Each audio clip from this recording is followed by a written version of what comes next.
Hello, everyone, and welcome back to another episode of Binkhorsts and Blockbusters. I'm Garrett, And I'm Kate. and on this special episode of Dunuary, we're talking about Beetlejuice. January.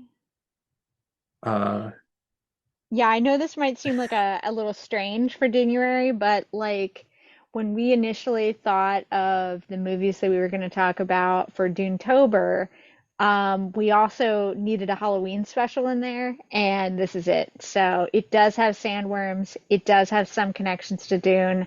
I will talk about those things because I'm insane, and you're welcome. yeah, but otherwise, this is a movie that I remember fondly, seen a number of times.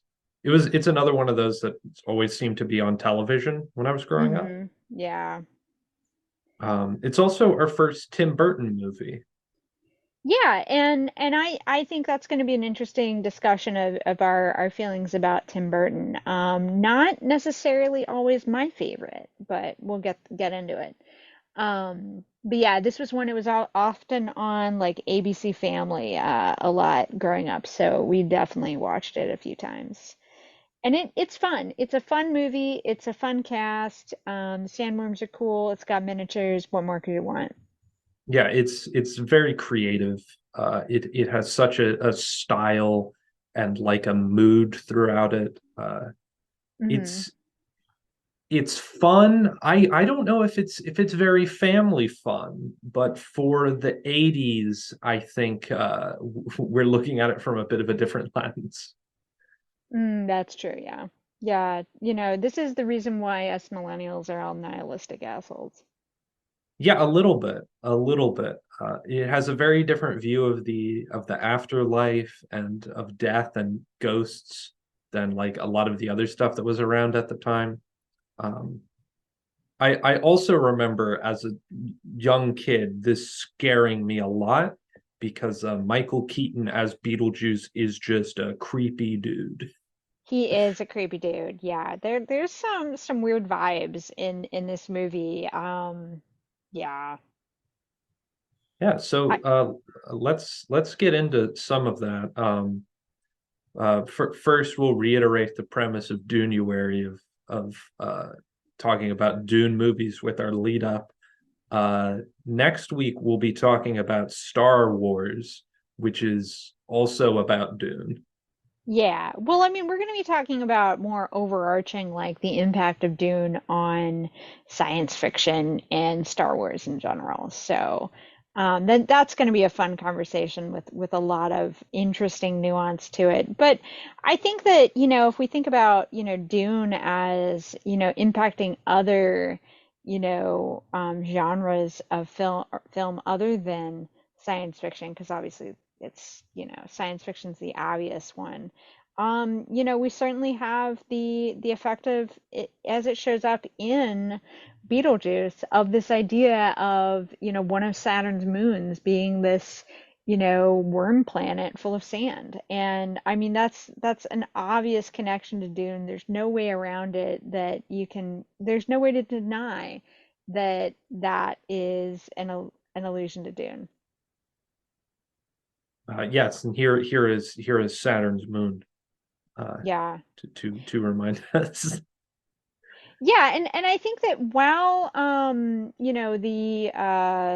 the sandworms and Saturn don't show up a lot in this movie, they show up enough and they, like there's a point, spoiler, and there will be spoilers during our discussion of Beetlejuice for sure.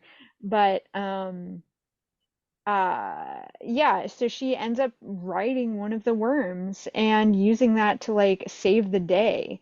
So, I mean, sandworm superiority here is important Yes, sandworms win against everything. You can't against defeat them. everything. Yeah, Yeah. they are the superior life form in the universe, and they're also used for, the purposes of purgatory.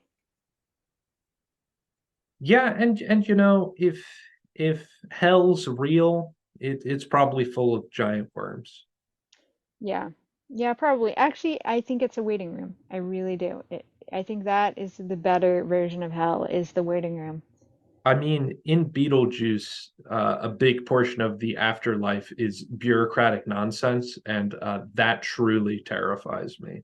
Yeah, like that hit way too close to home. I mean, I'm a paralegal. Like that's just it's yeah, that's exactly how it is and it's terrible. So, let's not go to that hell. I don't want to. No. But the good news is, unless you kill yourself, you're not going to end up as a bureaucrat in the afterlife. Yeah, that seemed to be the idea was that only people who committed suicide end up in the oh bureaucratic working there. But like Yeah. everybody else ends up like going there for various reasons and having to get in the queue and stand in line and file the paperwork and it's like that line from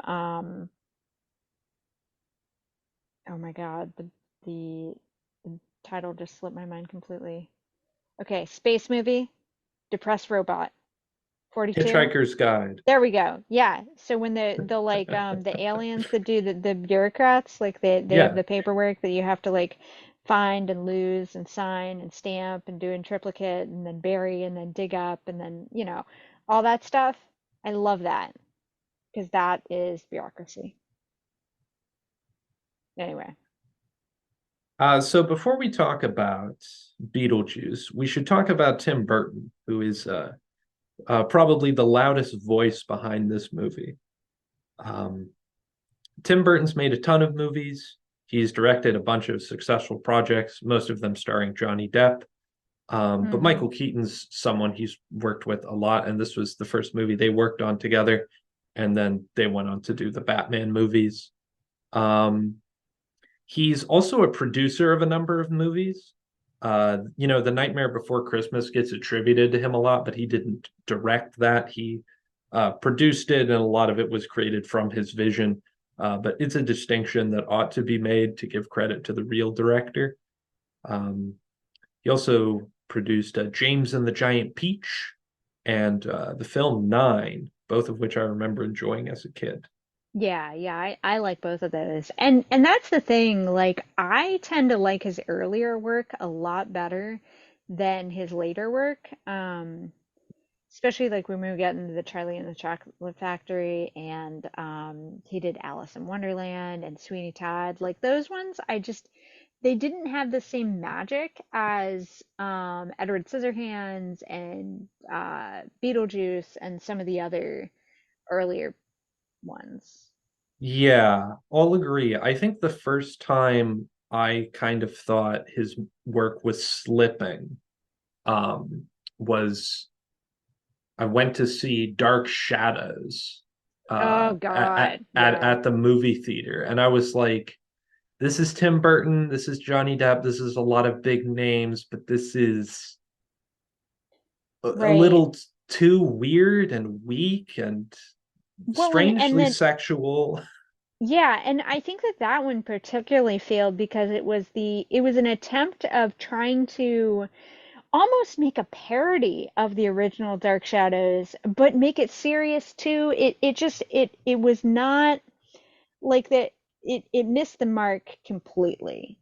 Yeah, that one was strange. Well, and I also haven't really liked Johnny Depp's characters as much from that point on. I think like I think that his last great character was Jack Sparrow, and I think that so many In of the the earlier movies. yeah. The first three, the canon Yes. movies, the Yes. other ones don't count. um yeah, and I think that like something happened with his acting that I just it like I really I had a huge crush on him when I was in high school. We're not gonna lie here. I So did every remember girl this. my so did every girl my age. Okay, it was a thing that Yes. was happening. But Yes. like as soon as I went into college, he did Public Enemy, which was great. Like that was a good movie. But like I really think that was the last like movie of his that I actually liked, and that was 2009. So like maybe 2010. Like you. I remember liking his voiceover work in Rango, I never which saw that one. yeah, he plays a lizard in like the Wild West, Mm. and I thought he did a pretty good job in Black Mass as like this like mobster type guy, but Oh, it also felt like one of those roles where like they're doing it to do something outside of their normal wheelhouse, you know, like kind of mm. like Matthew McConaughey's Renaissance, like it felt like it was one of those, but he just didn't do more of those type of things. Yeah, I don't know. I always thought that he just kind of looked weird in that one, and I don't know. Like I don't understand the departure from the things that he was good at. And I think that, because like the great Johnny Depp movies that I can think of are I mean he was amazing in Fear and Loathing, he was amazing in Jack Sparrow. Um like Rear Window was good. But all of those are very like kooky, weird characters. And I mean Edward Scissorhands, Yeah. where like you're playing this like extremely weird person, but it's also relatable and believable too. Like I don't know, and a lot of the like later ones, like Charlie and the Chocolate Factory, way less believable and relatable and understandable. Yeah, or even his Mad Hatter in Alice in Wonderland. Yeah, Like very. somehow like we have the movie poster on screen, he's the character on there. It's not Alice. Like it's very strange. Yeah. He also played the Lone Ranger. He played the Native American in the Lone Ranger, not Yeah, there's nothing the wrong with that. no, no. Sarcasm. Anyway, Johnny Depp wasn't in this movie. No, he wasn't, but he's a huge Tim Burton collaborator, and like you honestly like see those two hand in hand in so many projects. Similar with Tim Burton's wife, Helen Bonham Carter. Hmm. She's in tons and tons of his movies. Um, but this being Tim Burton's second film that he made, he obviously hadn't made all those connections that he had. Um, he originally was an animator at Disney and he made a couple stop motion shorts. And he was later fired by Disney for wasting company resources on making like projects that they deemed too dark for children. Um, Mm. Much later in his career, Disney would rehire him to make one of the original projects he was working on, Frankenweenie, which Oh, is a kid who like Frankenstein's his dog back to life. yeah. Um, I haven't seen that one, but it's definitely got like the stop motion style and look that a Tim Burton film has. Yeah, I think I've seen that, or at least seen parts of it. I mean, I understand what they're saying about it being too dark, but I think that this is part of the problem is that, especially with like modern movies right now and like the modern shows that kids consume, is that like these producers like fail to understand that the weird kids want the weird shit, and like some kids have a fascination with death, and some kids experience death. Like your dog dies, what are you going to do? Try to put it back together and breathe life into it, because we've seen Frankenstein. Yeah. So like think about how many kids in both of our generations that were obsessed with Nightmare Before Christmas. Oh Like yeah. it's a vibe. Like, and they also watch Billy and Mandy and Grim, Invader Zim, and like all of these like weird kid shows. And I mean, even like there's like Monster High and the Addams Family and like all of those kinds of things that, like, yeah, kids too. And I think that, Beetlejuice is playing into that audience of, like this is a morbid, weird fascination with death. I mean, the character of Lydia is obsessed with, the darkness of the soul, woe is me. And like she, thinks about suicide and like tries to write out the suicide note and stuff. So like, this playing on the darkness thing, I wish we had more of it. I wish it was better. I wish it was more well done. Um, yeah, Coraline also a very, dark subject matter. That's a very good one. I went to Hmm. an art exhibit that featured a lot of the stop motion stuff from that studio, and they had a huge they had the big Coraline dollhouse. It was very cool, and the garden, and um a couple of the miniatures that had like their faces exploded to show you all the parts in there, and Ooh, yeah, that's cool. pretty cool. Yeah, and I think that that's another part of this is that in his later movies, he does go away from the like heavy reliance on stop motion and miniatures and in favor of more CGI effects and like an Alice in Yeah, Wonderland and Charlie and the Chocolate Factory. And I think I mean, this movie not only uses the miniatures like for effects, they have the miniatures as basically a character like yeah, it's a setting. The miniature is a setting. Holy shit. This is amazing. This is art. We love that shit. yeah. So I guess that leads us very nicely into talking about our film Beetlejuice as being like just this effort of a ton of creatives that came together to make something really remarkable. Um, on screen, we have part of that like miniature set that they made big, and I just think that's so much fun. Hmm. To think you have a little demon running around your train set, and then he shrinks you guys down, and you have to like resurrect him. That's just fun. It's goofy and weird too. Yeah. Yeah. Yeah. And yeah, especially with the subject matter. I mean, giving humor to death is difficult and this movie does a great job. Yeah. So this was Tim Burton's second film. I think I mentioned that before. The first film he did was Pee-wee's Big Adventure, which I don't think I've seen, but I know I has have some. not seen either. I know it's a cult classic, and I know my Yeah, friends are all going to be like, what the hell is wrong with you people? But hey, we like the movies that we like. We saw the movies that we've seen. I'm sure mom would say we never watched Pee Wee's Big Adventure because she didn't think he was funny. There we go. yeah. But after that, Warner Brothers thought that Tim Burton would be, a bankable, a marketable director. So they gave him like more ability to make a few films. He really wanted to make the Batman movie, but they were like, we don't believe in superhero nonsense, Heh.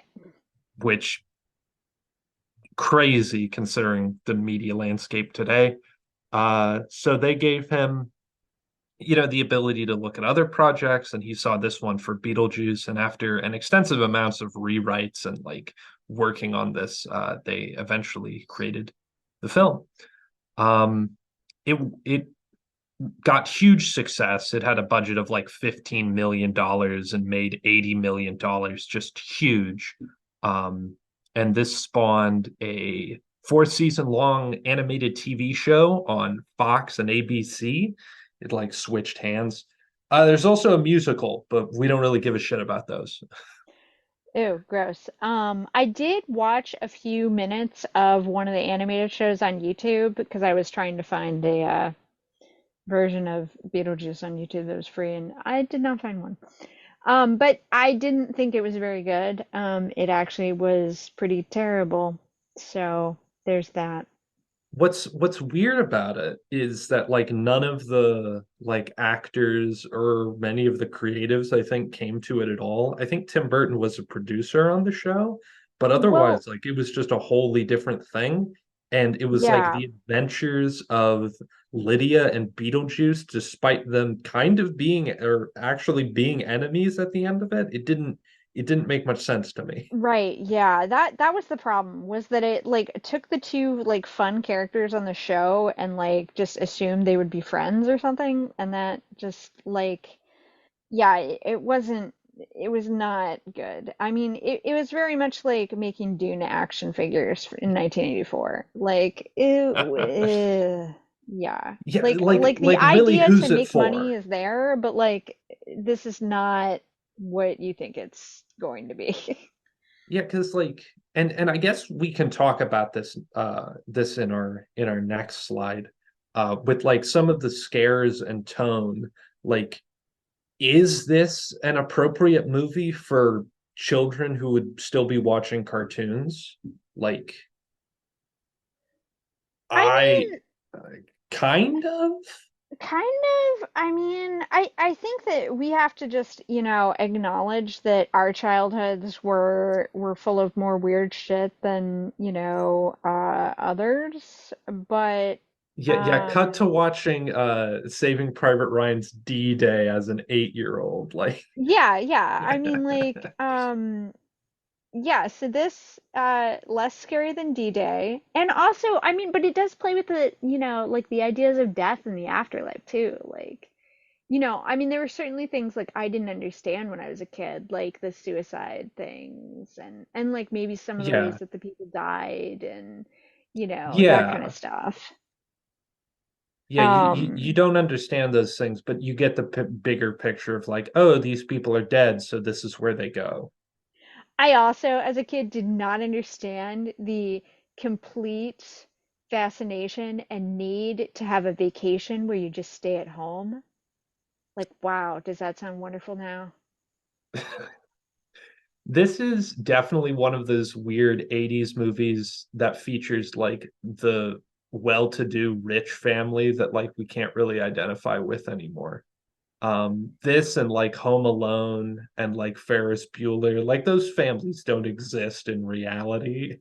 Yeah, well, and I mean, even like, so I think of our main stars as being more of a middle class because he you know owns the hardware store. It's the people who buy the house are the Yeah. crazy rich people. Um, but is that what you were meaning?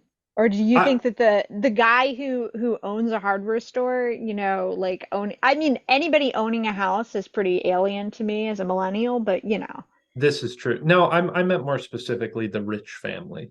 yeah. But The I mean, like that whole Dietzes. plot, like I texted somebody when I was watching it, and I was like, the real horrifying thing is, these rich people coming in and destroying this old historic farmhouse. Yeah, Because like that's the scary thing for me as a millennial. Like I want that house to be preserved for me. I mean that's definitely like a part of the plot in the movie is him I don't know him as anything other than Merrick from Deadwood at this point, but Oh yeah, well, wasn't he also like no, he wasn't one of the Dursleys in Harry Potter. no, no, he wasn't. Okay. Uh But he's got that vibe, kind of. yeah, yeah. He was the principal in Ferris Bueller's Day Off who Oh like yeah, who yeah, tries to track Ferris Bueller through all of Chicago. yeah, yeah. Um But totally Merrick from Deadwood, and he has that kind of like excited and but kind of inept air to him as well. he's definitely an 80s movie dad. Yeah, yeah, full 80s movie dad. Clearly made a killing at selling real estate in New York and wanted to get the fuck out of there. But he's also like a good dad because like he lets his daughter do whatever she wants and like is like totally other than like he drags her to this town like sure like that's not fun but he like he's very supportive seeming of her and Yeah. like her weirdness He's like, we'll build you a dark room in the basement. Like like yeah. you'll have a space here. Yeah, he's That never like get that makeup off your face or like why don't you do something with your hair? Like, like he could have been that th guy. this is one of the things that I specifically wrote down when I was watching the movie is how supportive just about everyone in it is, especially to each other. Um, Remarkably, like you would think at this point in time, there would be that boomer humor of I hate my wife, and things like that. But like when these two die and they realize, oh, we'll be together like forever, like this is it, like they don't complain about it at all. They think it's pretty good. Yeah, yeah, they're happy they're together. And Yeah. that's the same thing. Like even though, Delia is clearly a terrible human being, like her husband is very supportive of him and of her, and then the only like of course there's the stepmom, stepdaughter,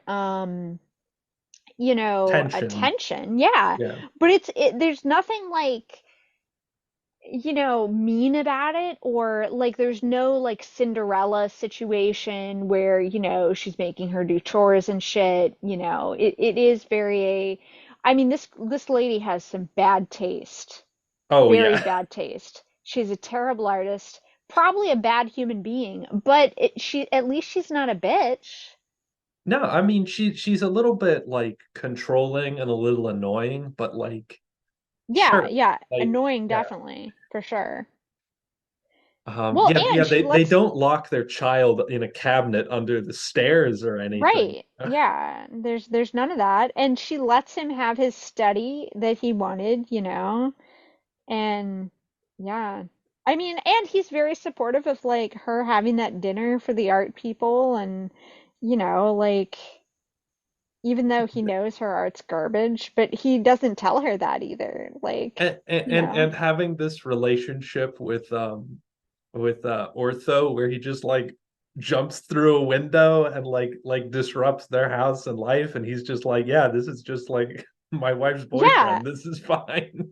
Yeah, yeah, like this is the like optimal like up that's my wife's gay best friend. Yep. Uh-huh. Like thinking about it, like that character. I mean, we had Will and Grace. Will and Grace existed as a TV show. And now when we have a gay character, everybody has to jump up and down and like riot about it, either for good or bad. But it's like these kinds of characters have been in film for a while, guys. Like calm the fuck down. Yeah, that this episode comes out very shortly after the Alexander the Great show debuted on Netflix, and people are up in arms about him being gay, despite the fact that he was, at the very least, a bisexual. So, Yeah, yeah. these people have existed in history for over 2,000 years at this point. So who gives a shit? And Yeah, but also, I'm gonna say Ortho was always one of my favorite characters in this movie because he's just weird. Like he's he so weird. And he has like hidden talents, like, oh, I can perform a seance. Ooh, and he's also like actively trying to make these people money.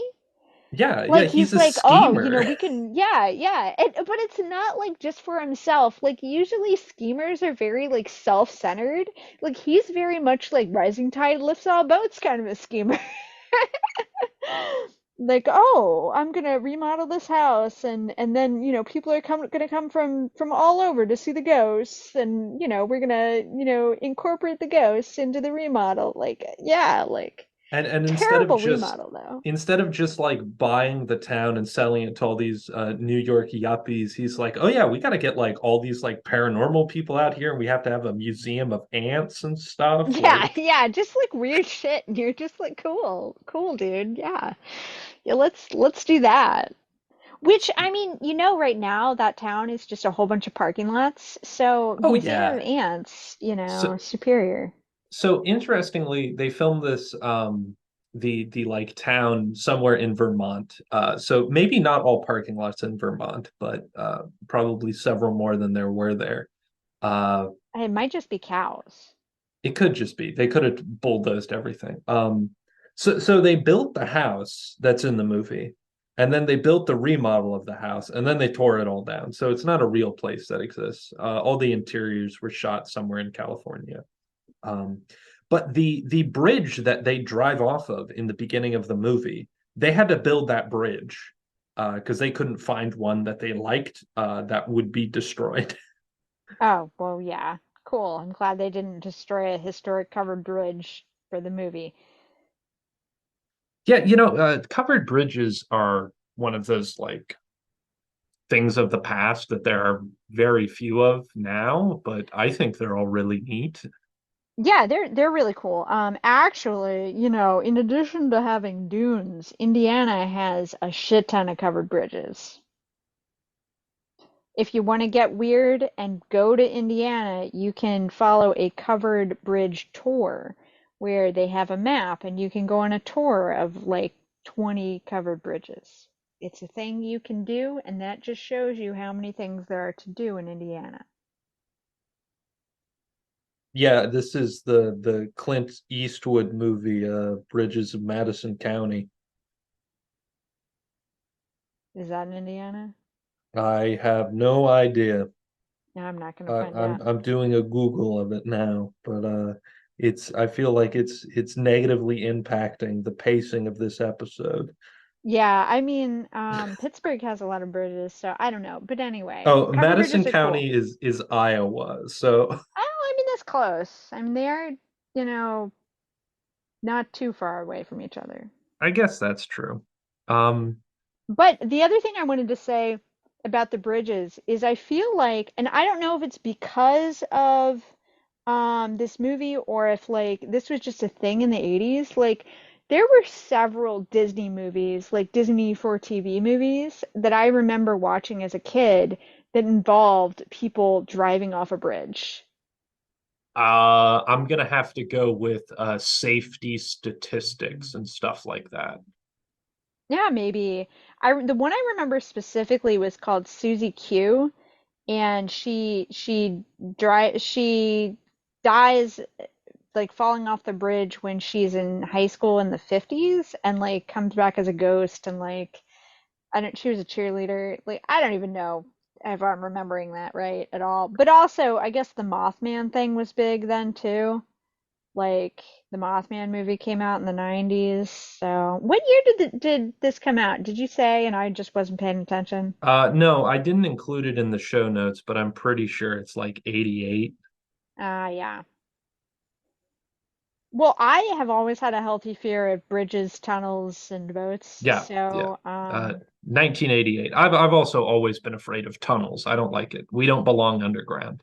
Garrett, so the drive to Virginia, I kid you not, there's a 5 mile long bridge that goes into a tunnel and it turns into a bridge again, and then it turns into a tunnel again, and then it's a bridge some more. When I rode the Amtrak Empire Builder from Seattle to St. Paul, you go through the longest tunnel in America, and it is terrifying. You are in the dark underground for like 10 minutes. I But hated you're it. in a train. Yes, in another enclosed space.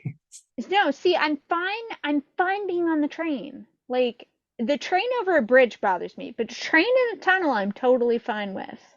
Well, don't take a train out of New Orleans because you will be on a bridge that is way too high above the ground. Yeah, I can't look out of the bridge or out of the train on Amtrak on the East Coast because like, like you go across a lot of yeah, just So like weird like wetlandy areas where you're on a bridge and you're just like, how deep is that water? Like, where am I? Like, if this train falls off this, like, how stuck am I gonna be in the mud? Like, you will ew. be drowning in the mud. Yeah, I don't want Um, that. so as horrific as what we have described is about as horrific as the movie was originally going to be. Um, the car crash was going to be a lot more gruesome, and Mm. they would have like had been crushed and like screaming, and like you'd have heard them drowning. And in the movie, it's just kind of like they go in and then they're gone. But I feel like that wasn't that bad a crash. Yeah, well, and I really like the way that they did it too, because it really gives you're really on board with them not knowing they're ghosts. Yeah, Like, yeah. because like, yeah, maybe they were able to get out and just walk home, like it's not that far. And, like you leave your car there, like it wasn't that tall of a bridge and it wasn't that deep of a river. Like there was hope for them. Um, and the comedy of the dog being involved in all of that was pretty good. The dog kills them. Yeah. I won't accept anything else. Um, But I did like the like that humor of like and you see this a lot of times in ghost related movies of like not knowing that you're dead and like coming to that realization and kind of being in denial about it. And I like that. Yeah, it was fun. I mean, I think that if you were to die and go to the afterlife, you would have a similar like, oh shit, am I dead? Have you ever seen The Good Place? Yeah. Yeah. Yeah, yeah, they do that really well of like you go to the waiting room when you die. Um, Other like really weird things that they changed in between the multiple rewrites of the original script was a lot of the Beetlejuice character. Originally, they were going to be like summoned as like this like terrifying winged demon that would like their end goal was to kill all of the Deetses and then do inappropriate things with the child actress Winona Ryder. So that got changed because that's not really family friendly at all. Other weirdness about Beetlejuice that was changed was his backstory, where he died apparently by a hanging. So that's why he was like an assistant to the smoking lady in the afterlife DMV. Hmm. Wait, so was this based on some kind of like folk tale or like a Not that, no, no, there were just many rewrites of this script. mm, It was like an original idea, and then it was pitched to Universal, and Universal was like, "This is too weird. This is too dark. We don't understand this." And then it got picked up later and rewritten by a whole nother group of people. okay. Um, Another thing that makes Tim Burton movies is a score by Danny Elfman. He's a longtime collaborator with Tim Burton, and I think has only not done the score for like three of his movies, which is pretty Hmm. incredible. Um, Danny Elfman actually got his career in film by working with Tim Burton on the Pee Wee's Big Adventure, and then worked with him on like the next four projects. The next one being Batman, where he won a Grammy for that score. Yeah. Well, I mean that score is pretty good. That's the one with wait, am I thinking the right one? The one with Prince? Yes, Yeah. that one does have Prince in it, as That well as Jack dance. Nicholson. Yeah. Um, he also did the score and sung some of the songs as Jack Skellington in Nightmare Before Christmas. Hmm. He's worked on dozens and dozens of movies spanning tons of different genres. And I think it's a bit surprising this is the first time we've talked about him.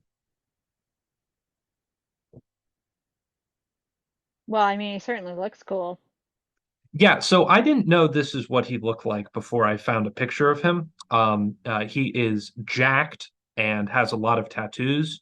I was envisioning, I don't know, someone a bit An more, elf. a little bit, so someone a bit more geeky because of the types of movies he's worked on. But I realized that, like, you know, that's not a very nice thing to say. Eh, you know. I didn't expect Danny Elfman to look like somebody that could kill me with one whack of the guitar. Like, Yeah, but also like has Tilda Swinton vibes. So like I am curious if they are related.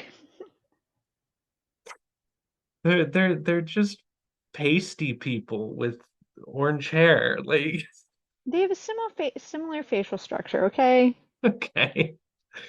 But I really like the score of this movie. Again, it's another one of those that like changes a lot, but has like a very similar like rhythm and style to it throughout.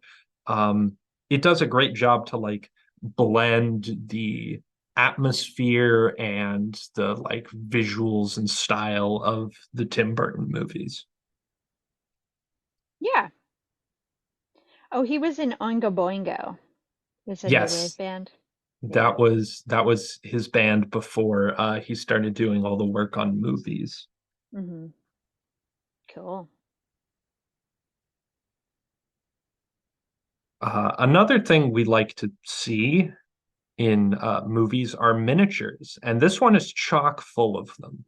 So many great miniatures. Like really, like miniatures are a star of the show here.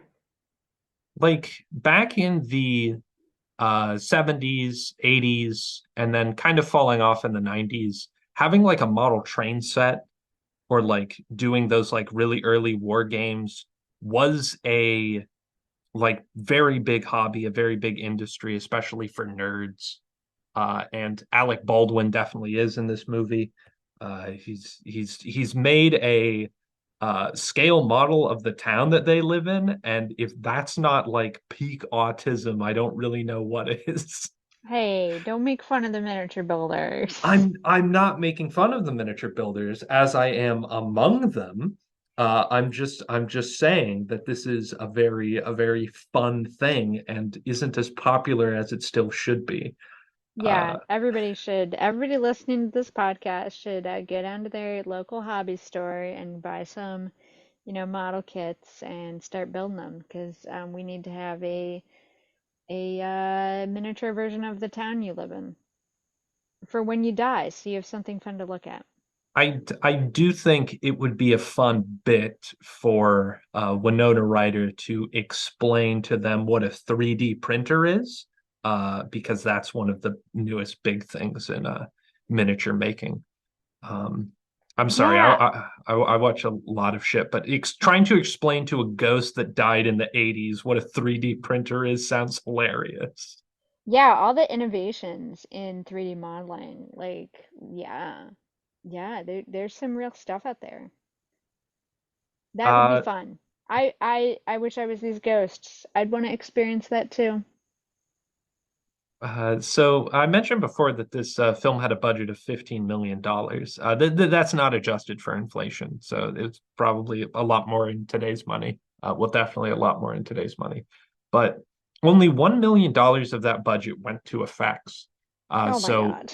like Wow. like that is crazy how little comparatively went to all of the stop motion, the puppets, the blue screen effects, all of these like miniatures and stuff.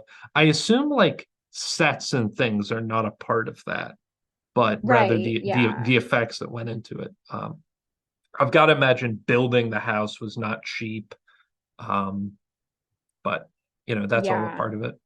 Yeah, building the house and destroying the house, like, yeah. And that wacko design. Also, the Delia's like hideous artwork that like, as a kid I thought was ugly, but now as an adult and I understand modern art more and I went to school for this stuff, so I know a lot about modern art. I'm like, yeah, that's ugly shit. Her artwork. And especially I love how like there's a scene where like the movers are moving her artwork and she's like, "That's my artwork," or "That's artwork. That's my artwork." And then they just kind of like throw it on the table and it bounces and I'm like, yeah, lady. My favorite part of that scene, because it has a payoff later in the movie, is when Merrick is having coffee in the kitchen, and then one of the pieces just comes through as it's a wrecking ball. Uh, Yes. and then Yes. later in the movie, the artwork comes to life and like grabs them all. And Yeah. I thought that was perfect. It's like poetry, it rhymes. Yeah, they used that artwork very well. Like they definitely the artwork was made that way to do those things and the payoff was there. It was really good. Yeah. So we have Bo Welch to thank for a lot of the effects in this movie. They would go on to collaborate with Tim Burton on Batman Returns, and then separately they would go on to win some awards for a lot of the effects in the Men in Black series. Hmm. Uh, they also met their wife on set, who is the Dietz woman who's the artist, and I think that's funny. Yeah, that's hilarious. Um, Yeah, they had some nominations later on in their career for best production design. So you can definitely like see that start here in just how unique Beetlejuice continues to be. Um, Hmm. I already mentioned some of the other facts that I included on this part of the slide. Um, but one of my favorite parts and one of my favorite effects is when we make big things small and then make them big again. With the big miniature that's a version of the tiny town that's bigger, but it's still not the real town. Yeah, I love this so much. Like my favorite thing was the fake turf. Like the Yes. giant fake turf that he has to like when he's like buried and like dug up like yeah, like that very cool. Yeah, it's so much fun. And you can't make like those props like you couldn't use a real tombstone, for example. You because like it doesn't look the same so small. You would need to use the like put some foam together and make that same thing. And I like in this picture that Beetlejuice is a cowboy riding around on a miniature cow. That's just fun. Yeah. Yeah, they did such a good job of like convincingly making the miniature things giant. Like it's just so fun. For anybody who loves miniatures and who's made miniatures and, like done all that kind of stuff, like it's just such a cool thing that they did. And I was really, really impressed with all of that. I like when they dig up Beetlejuice and they're just like digging through different layers of cardboard because that's exactly how Yes. you build these things. And like Yes. on the edges, you see like the corrugated cardboard, almost like it's layers of sediment in the earth. It's those touches that really like make these scenes for me. Hmm. I agree. Um, and so there are a couple other shots on these models, and another one of my favorites is when they have the little red truck, and Alec Baldwin gets shrunk down, and he's on his like little miniature layout, and he drives the truck to save the day in the in the final scenes. Again, I just think that's fun. It's a very creative use of like everything you've set up before. Um, Hmm. and it's a little bit mystical thinking that like when you're at that size, the truck works like a truck would. Hmm. It's goofy. It's the magic of the afterlife, that sort of thing that they do. But it's fun. Yeah, it's really fun. Another very fun thing and a use of miniature stuff is the makeup. So this film won an award, an Academy Award for the best makeup, and Wow. I hope all of these pictures do a good job of like explaining why. Um, with that measly effects budget, they had dozens and dozens of characters and like full face paint with all sorts of different effects and looks um, that just like made especially Beetlejuice so iconic and unique. Yeah, yeah. I definitely think they did a great job on Beetlejuice, but really the scene with the when they're turning into ghouls, like that was just so well done, especially knowing that it wasn't CGI too. Mhm. Like and that was really good. And I think that, especially like when we're talking about like Dune of 1984 Dune, like how terrible those effects were. And then we have this movie only 4 years later, doesn't do any of the computer stuff and is so much better. Yeah. Yeah, I mean, this movie does a little bit of blue screen, and that's mostly with the sandworms and them interacting because they're like stop motion on top of like people and things. Like you kind of had to do it for that. Um, Hmm. but Yeah. like in a very similar way to like the original King Kong, you use these like ideas in tandem with each other to like give a much different like sense, like an otherworldly vibe. Yeah. Like with the guy with the shrunken head, that's like a puppet, and then you have somebody in full like makeup, and you have other people with prosthetics. Like it all works together to make a like Hmm. realized scene. Yeah, yeah. And there's, and I think that in this kind of a context, like it's so easy to suspend your disbelief because like they're in hell or they're dead are all that. And oh, the thing I loved was the football team. Like that was great. Yeah, that's always funny. Because they're just like, wait a minute, I don't think we survived the crash. Yeah, and then because earlier in the scene it said like flight, like 703 is landing, or now arriving or something like that. And I was like, "Oh, I wonder, is that a like a plane crash?" I didn't pick up on that detail, but yeah, I'd believe it. Um, Well, and it's so stuff like that it's just really cute. yeah, Like, I like movies that you can pick up on those sort of details every time, and this movie's chock full of those sort of details. for sure. Um, a lot of the uh, makeup design, these sort of effects are brought to us by Steve Porte, V. Neil, and Robert Short. Uh, so V. Neil is responsible for Beetlejuice's iconic look. A lot of the like monsters and characters came from sketches Tim Burton did. They claimed he had a trash can full of like discarded sketches and things. A lot of these characters went through tons and tons of iterations, and at a certain point, he just gave the responsibility of Beetlejuice's look to Neil. And she tried a number of different things with him. They had a lot of different like hairstyles and stuff. But one day they were just like, well, I sent someone to buy foam from the hobby store, glued it into his neck, made him look like he was covered in moss.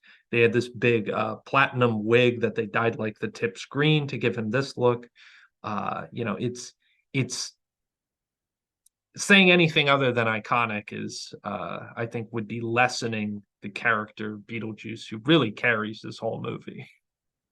Yeah, yeah. I mean, he's a wacko guy, and the styling is just so unique and so iconic, and it's also interesting to me like how many outfits he goes through in the movie. Like because I was thinking like, oh, there's like the iconic outfit, but no, like he goes through quite the wardrobe, and it's funny. Like the scene where he puts on the same clothes as Alec Baldwin, and and and like, and he gets a gut there.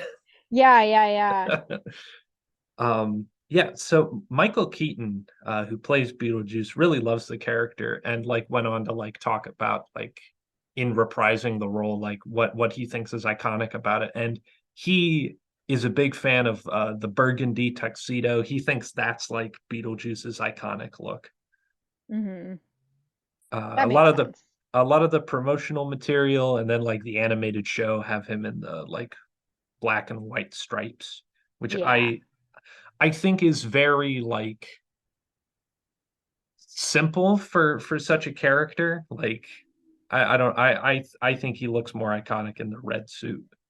Um, but I talked earlier about being freaked out by this. I had a book when I was a kid, and I don't know why, but it had the picture of the three guys sitting on the couch, and the guy with the shrunken head always creeped me out, and Beetlejuice being there just further was creepy. Uh, he really does look dead. Yeah, yeah.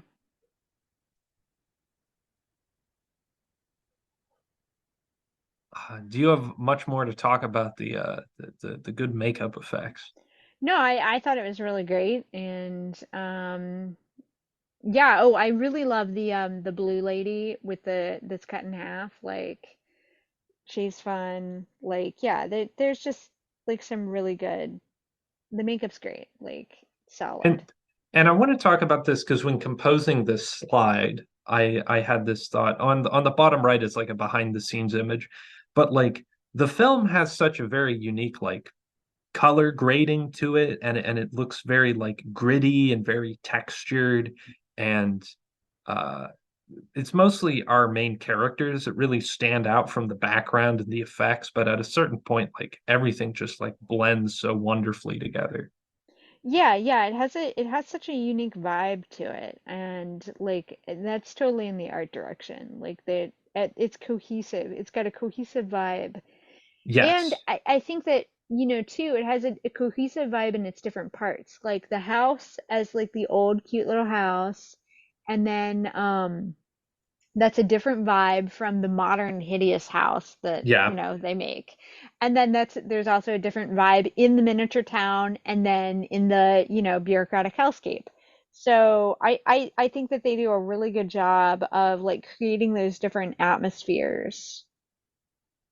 Yeah, every set like throughout the film has a unique like tone to it. Like Hmm. even in the bureaucratic afterlife, there's like the main waiting room, and then there's that like hall that just leads to all sorts of different hells or whatever was going on there. There was a dog house there, and that made me uncomfortable. Yeah, There's that's like a sad. door that's a dog house, and I thought all dogs went to heaven. Yeah, well, maybe it's somebody that gets to live in the doghouse. Like, you never know. Mm. If you're so good, do you get to go to dog heaven and just be with all the dogs forever? I mean, I want to go to like there's the time in the good place where there's just like shrimp like in the sky, or like do they fall on the town? Like I don't know. I remember there being a shrimp plot. There's a Maybe I'll lot of do that. shrimp in that movie or in that Okay. show. Yeah. Yeah. I I I have I a too, craving. yeah, I'd like some shrimp now too. Thanks a lot. Yeah.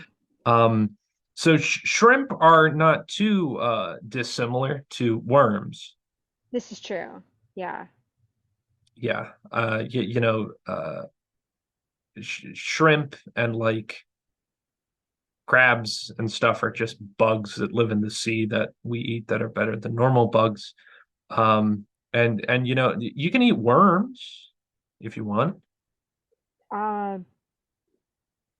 maybe. I don't know the health effects of ingesting earthworms.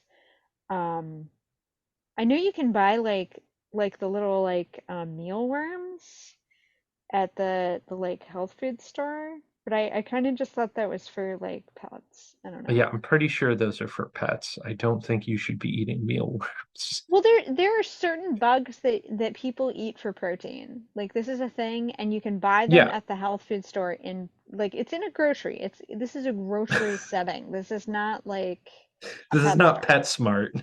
This is not PetSmart. This is not those kind of mealworms. I don't know. I'm not an So expert here.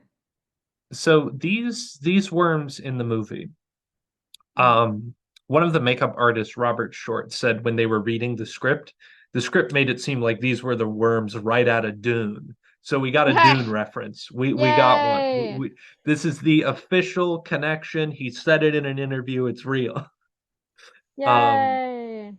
and then he was brought in one day, and Tim Burton and like one of the puppeteer guys had made this black and white striped worm thing, and he just was like, what the hell is this? Like this is the sandworm, all right. But I really like the sandworm in Beetlejuice. It's wacky, it's fun, it's very much like Alien with the double mouth thing. Yeah, well, and the red eyes with the red like the red gums, like yeah, I it almost reminds me of Ublina from Real Monsters, which would have Oh come after this. yes. But yeah, like it's got great vibes. Like Oblina's got great vibes. Like she's great. Like yeah, yeah. These worms do have a very personality, like a very harsh personality to them.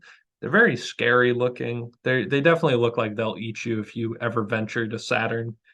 Uh, Yeah, like they're violent guys for sure. Not nice sandworms, but like how many like nice sandworms do we talk about in January, really? I don't think there are any good sandworms. They're all evil. Maybe Except evil's not the right word. Like, yeah. Yeah, I mean they're interested in eating you. So like and that's the thing, like sometimes you sacrifice yourself to the worm. So, you know.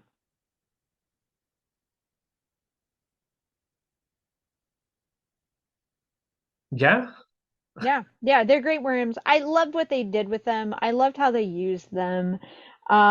Like I think it's fun. I like the idea of Arrakis being a moon on Saturn, around Saturn. I like that idea. Like I like that it's a weird purgatory like situation. Um, like it's fun. Yeah, it's unique. It's because you need a reason that they can't leave their house, you know. Yes. And Yes. and And this is a and great reason.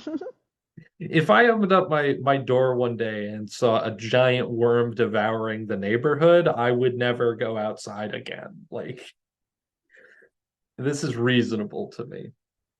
Yeah, yeah. I mean, and also like the sand, like if you open the door and it's suddenly like the Sahara Desert, like you might be like, you know what? I'm gonna rethink this. Yeah, it was a good device used to keep them inside. I think that's like where it came out of was a necessity to like keep the film small. Um, and I wonder if like because Beetlejuice somehow gets around all over the place. I wonder how he does that, but everyone else can't. Magic? He's a very magical being. Yeah. He's also a very old demon because like he said he survived Hmm. the bubonic plague. So like he's been around long enough to like read the handbook a few times, understand what he can and can't do. Yeah, but he's also a known liar. So like who knows like if any of that's true. Like Oh yeah, that's that yeah, we can't really trust him. hmm Oh darn. Yeah, yeah, he's not a trustworthy fellow. Um but we'll see more of him very soon.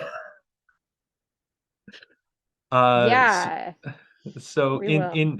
in the year 2024, where we can't have any original ideas, we must remake Beetlejuice. Yeah, and I'm not thinking this is going to be good.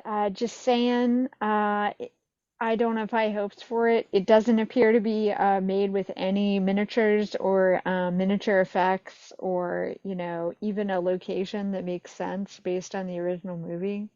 So a sequel to Beetlejuice has been something that's been talked about since the first movie finished. Um, Initially, there was a concept of Beetlejuice goes to Hawaii, uh, and Tim Burton and Michael Keaton wanted to do it, but they got like wrapped up with Batman Returns, and I'm glad because that sounds awful. Yeah, yeah, it sounds really bad. I mean, like, how much can you possibly play with the whole, like, oh, Beetlejuice likes to go to the strip club, to make a Yeah, whole movie about him going to Hawaii? Like, yeah, because in this movie, Beetlejuice is very much a pervert, but like he doesn't, like he goes to the strip club, he grabs some people, but I feel like if he went to Hawaii, we would have several scenes of him just ogling beachgoers and like strutting around. Like it would be very weird. ew, I Um, don't want to see him in a swimsuit either. We oh, can just not. it would be a speedo. Like Oh he would God. be that hypersexualized. Um, Yeah, and who st I and even more covered in mold. yeah, like who thought this was a good idea? I really want to Uh, know so we can like take all their money. well, this was, the 80s and 90s, so I'm sure this had no drugs involved at all. This was a sober idea. So this iteration of the sequel to Beetlejuice that's coming out this year has been in the works since 2011. Um, this would have been right before Winona Ryder kind of got their star power back with Stranger Things. This was a bit before Michael Keaton was got a lot of accolades for doing Birdman. Um, it would take until 2015 for there to be a script.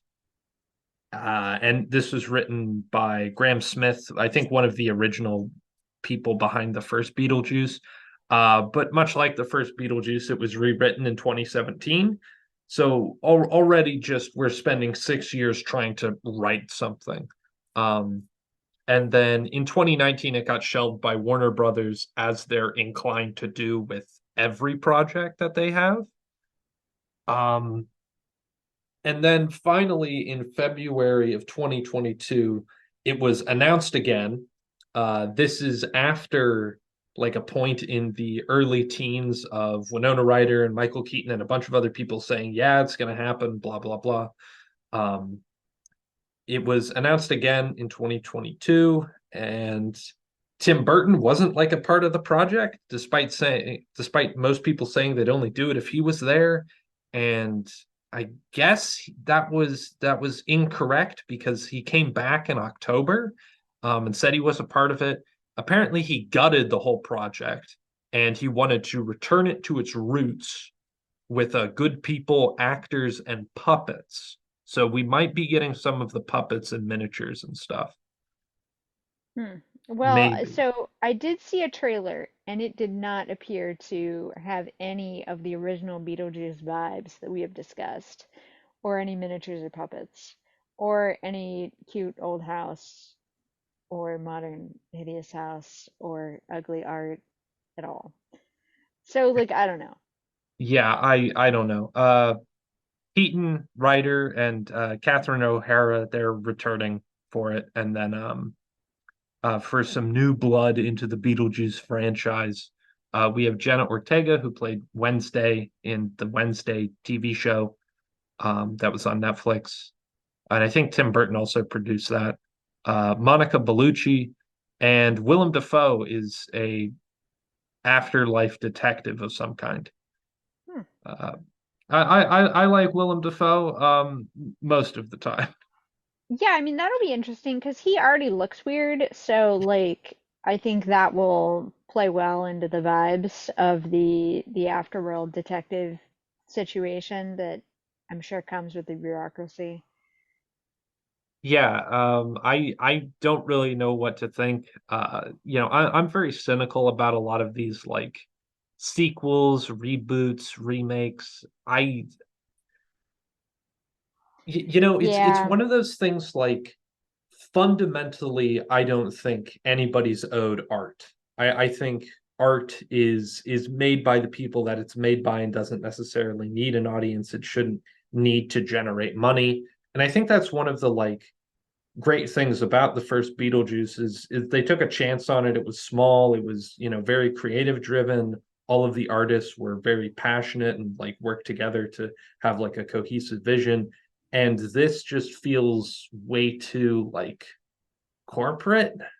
Like Hmm. like it feels way too like predicted by an algorithm type of thing. Like, oh, now Yeah. is the time for a Beetlejuice movie. Yeah, I agree. Well, and it's also like, I mean, we discussed earlier like the Dark Shadows, like how unsuccessful that was and the reasons why it was unsuccessful and I think that that's part of it. Yeah, I really don't know, and like, or really think like Tim Burton has the same oomph as he did before. Like, Hmm. Well, I mean, like the Wednesday show was okay. Like I didn't think it was bad. But it just didn't have the same like I think that that's part of it is that, in the like post Harry Potter world that we're in, like this whole genre doesn't necessarily like I mean, you have to do the cool things that Tim Burton was known for, like oh, like the puppets and the stop motion and those kinds of things. Like go back to Nightmare Before Christmas in order to recapture, the essence of those things. Because otherwise, like Wednesday was just like, oh, another like spooky wizarding school thing. yeah, yeah. Yeah. If they're honest when they say they're returning to like their roots and what it was about, and like everybody is impassioned as they were, and it's really, an artistic and like cohesive and movie, then I'm not discounting that it could be good. I'm not, but yeah, the little bit of the trailer I saw, I'm skeptical. But I guess we'll have to see later this year if it comes out, or if Warner Brothers decides to just shelve it as a tax write-off. Who knows? Hmm. Yeah, we'll see. So I think that pretty much wraps up our conversation about Beetlejuice. We did a good job not spoiling all of Beetlejuice. But I I think guess. I think we really talked about like what it meant to us and like kind of like what's inspiring and interesting about it and what sets it apart from other movies we've seen. Yeah, Um, yeah. Overall, I don't think this is a particularly like remarkable thing. I think it's a really good like bookmark in Tim Burton's like career and what he's done, and is definitely like a huge inspiration for what comes later. Um, it's certainly important in that regard. Yeah, yeah. I really enjoyed it. I think that it's fun. It's cute. It's not long. I actually, like was really surprised, like, because I had to pause it at some point and was like, whoa, it's almost over. Like, this movie is not very long.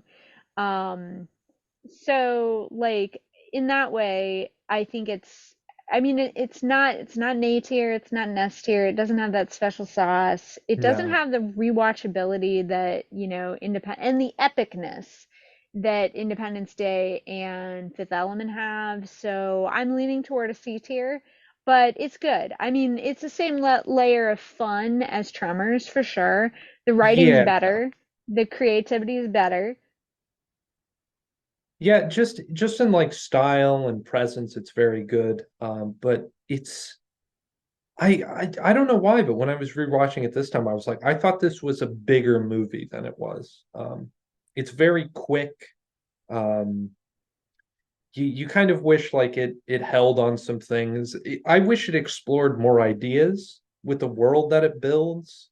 It doesn't really go that deep into it, but like you're immersed in it while you're there. Um, yeah, it's fun. I agree. It's about a C tier movie. Yeah, which is still good. Yeah, it's still good. Except Well, for the like thing. The thing is not good, but those other movies are good. I'm very upset. You got to stop bringing that up. Uh, I will say, like the effects in the thing have their moments, and in watching, this, you do see some of the, like the similarities in the effects of the thing and Beetlejuice. And I think maybe that's one of the reasons why I don't like the thing so much is because of those kind of similarities. yeah, I mean, there's a little bit of like the gross out body humor and horror in this one, but Well, I guess certainly not I like the thing. specifically the thing that I'm thinking about is like when Beetlejuice turns into the snake thing. Yeah. That reminded me very much as one of the monsters in the thing. Okay. Yeah, I can see that. I can see Yeah, that. yeah, yeah. Artistic, interesting. But I liked the one in Beetlejuice a lot better, maybe because he wasn't slimy. Yeah, I didn't read anything about Beetlejuice being covered in KY jelly for this film. Yeah. I mean, they might not publish that given that it Nah. is such a like a family friendly like cult classic of a movie. Yeah, Um, we'll have to ask Michael Keaton directly, see if he got really weird with yeah. He might have. it. I mean, certainly. He did go to a strip club, so you never know. Yeah. Well, we want to thank you for watching and continuing with us. We're very quickly beginning to wrap up Dunuary.